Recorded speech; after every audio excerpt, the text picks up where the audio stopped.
সকল জাতির অধিকার রক্ষার দখলদারিত্ব গণহত্যা রোধের সংকল্প প্রকাশ করে। এবং আমরা দেখেছি রাজায় প্রতিদিনের রক্তপাত যে ধ্বংস চলছে আসলে সরকারের প্রার্থনা নয়, বরং এটি একটি আন্তর্জাতিক প্রার্থনার ফল।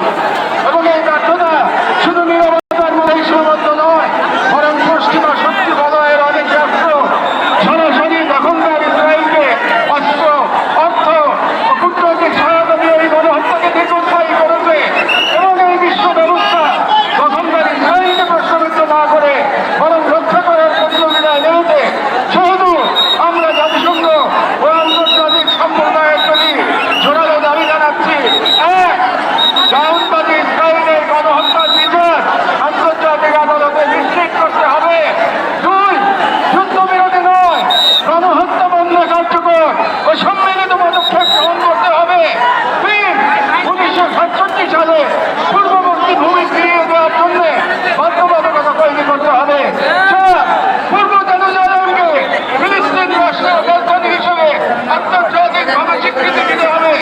এবং পাঁচ, ফিলিস্তিনের রাষ্ট্র নিয়ন্ত্রণ, নিরাপত্তা এবং রাষ্ট্রীয় সার্বভৌমত্ব প্রতিষ্ঠার উন্মুক্ত করতে হবে। কারণ এই মুহূর্তে বিশ্ব ব্যবস্থা যে ন্যায়ের মুখোশ পরে আছে, গাজার ধ্বংসস্তূপে সেই মুখোশ খসে পড়েছে। আমাদের দ্বিতীয় দাবিগুলো মুসলিম উম্মার নেতৃবৃন্দের প্রতি।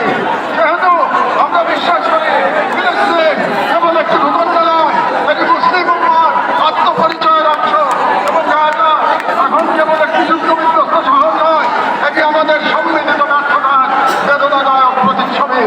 এবং উম্মার প্রতিটি সদস্য, প্রতিটি রাষ্ট্র এবং প্রতিটি নেতৃত্বের উপর দিয়ে অর্পিত সেই আমানত যে আল্লাহ প্রদত্ত ভ্রাতৃত্ব ও দায়িত্বের সূত্রে আবদ্ধ।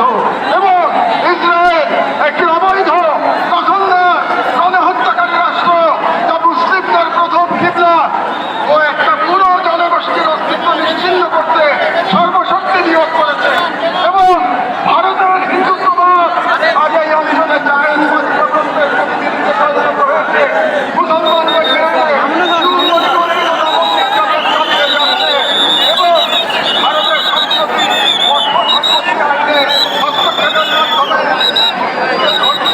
ঐতিহাসিক ধারণ করা হয়েছে। যেহেতু আমরা মুসলিম বিশ্বের সরকার ও ওআইসির মতো মুসলিম উম্মার প্রতিনিধিত্বকারী সংগঠনগুলোর নিকট দৃঢ়ভাবে আহ্বান জানাই, এক, ইসরায়েলের সাথে অর্থনৈতিক, সামরিক ও কূটনৈতিক সকল সম্পর্ক অবিলম্বে ছিন্ন করতে হবে। বিরুদ্ধে বাণিজ্যিক অবরোধ ও নিষেধাজ্ঞা আরোপ করতে হবে। গাজার মজলুম জনগণের পাশে চিকিৎসা, খাদ্য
সৃষ্টি হয়েছে